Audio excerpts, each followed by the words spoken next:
Bueno, ¿qué tal? Mi nombre es Gabriel Fonseca, curso primero B, y en esta ocasión estoy aquí para discutir sobre ciertos temas presentados en el libro Química Física de Engel.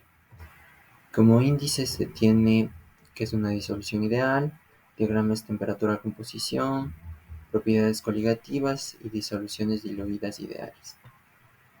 Bien, es necesario primero partir porque es una disolución ideal.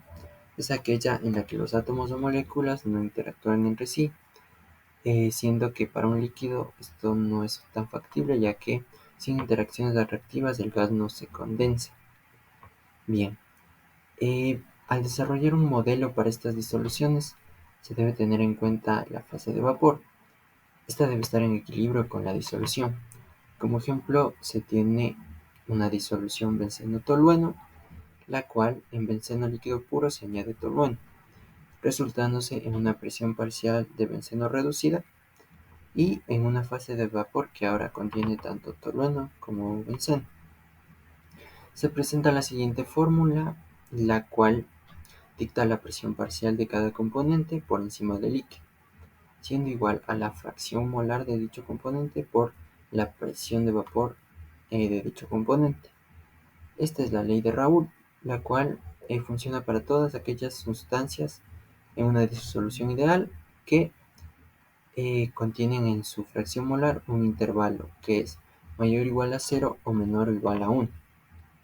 Bien, esta ecuación solo se cumple cuando las interacciones entre soluto-soluto, solvente-solvente y soluto-solvente tienen la misma fortaleza. ¿Y cómo logramos esto? Mediante una mezcla de componentes los cuales sean similares en tamaño, forma y propiedades químicas, como lo es la solución benceno-tolueno. Sin embargo, hay que recalcar que no toda molécula cumple con esto.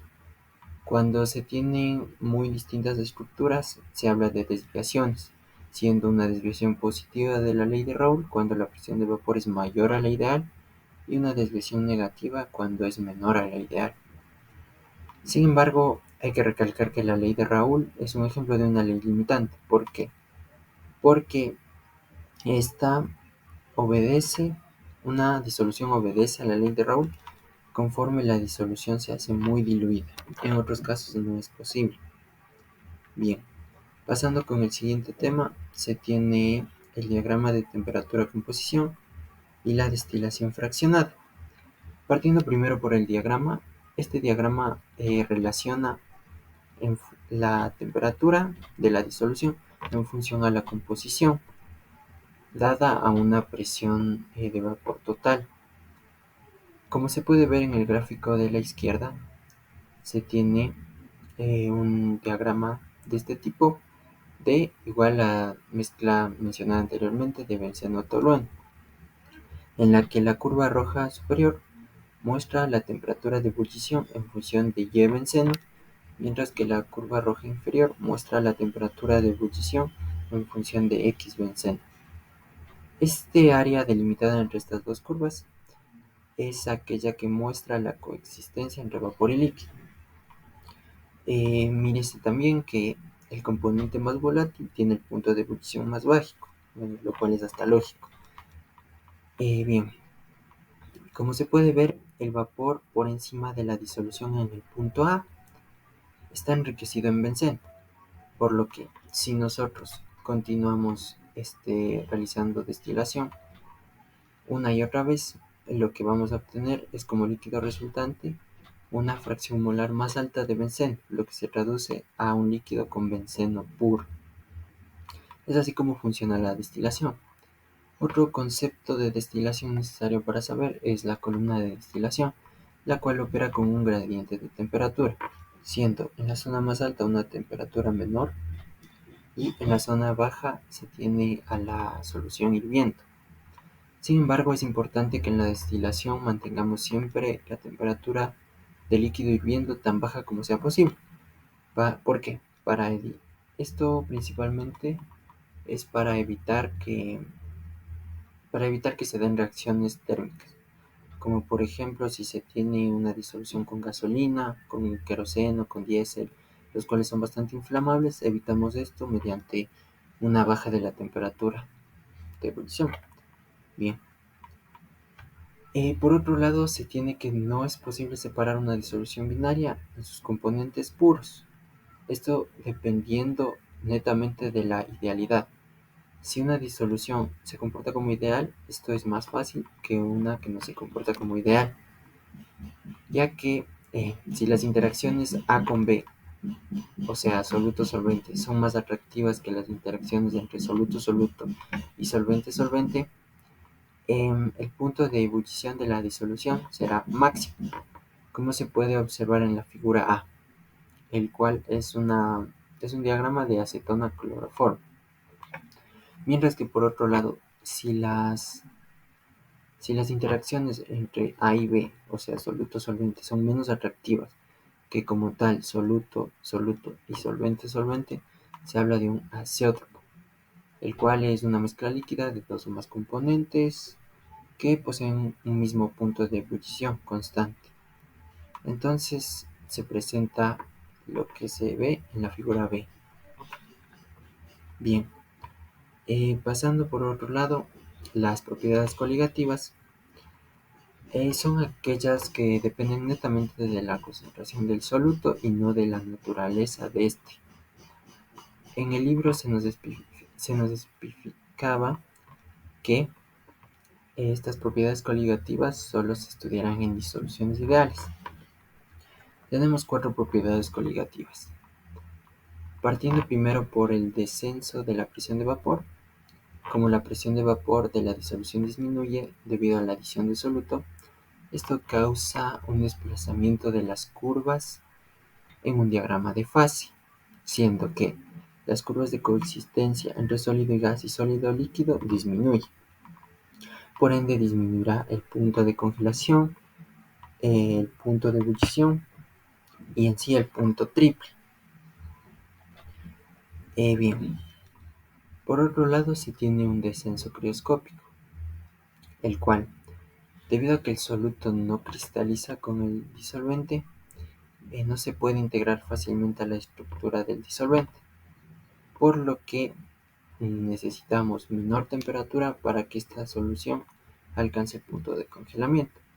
Por otro lado, en un aumento ebulloscópico, debido a las fuerzas intermoleculares que mantienen unidas a las moléculas tanto de soluto como de solvente, necesitaremos mayor energía en forma de calor para que éstas entren en ebullición, traduciéndose a un aumento del punto de ebullición. Finalmente, en la sección se menciona la presión osmótica, la cual no es más que aquella presión adicional producto del desplazamiento de solvente por medio de la membrana semipermeable de la zona de menor concentración a la de mayor concentración.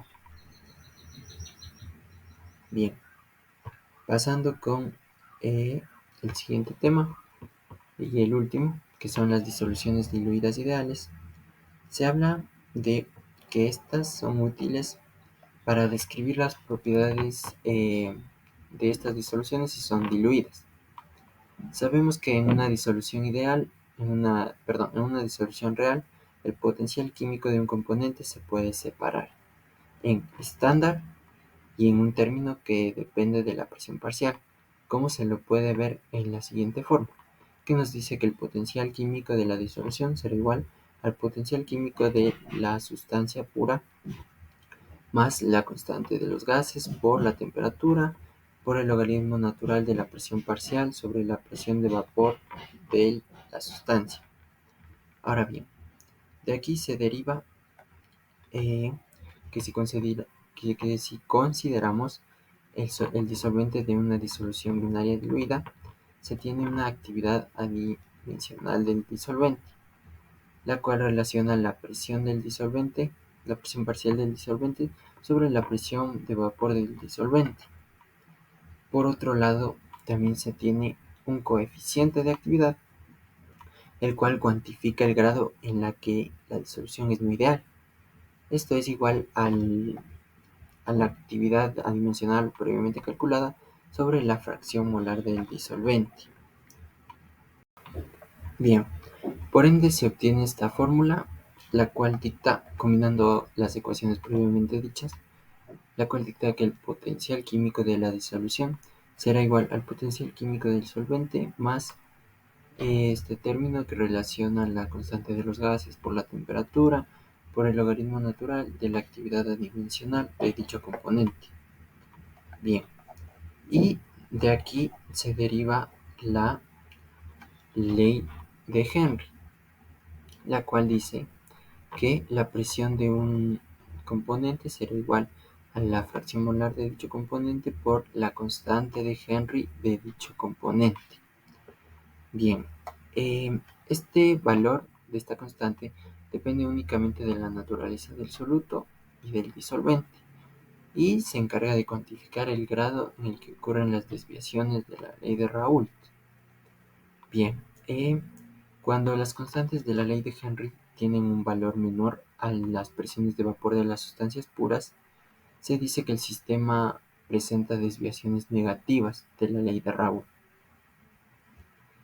Bien, y una vez descrito todo esto, es posible definir qué es una disolución diluida ideal, la cual es una disolución en la que el disolvente se comporta describiendo la ley de Raoult y el soluto describe la ley de Henry. Bien, eso ha sido todo. Aquí están las referencias de este trabajo. Espero que haya sido de gran utilidad.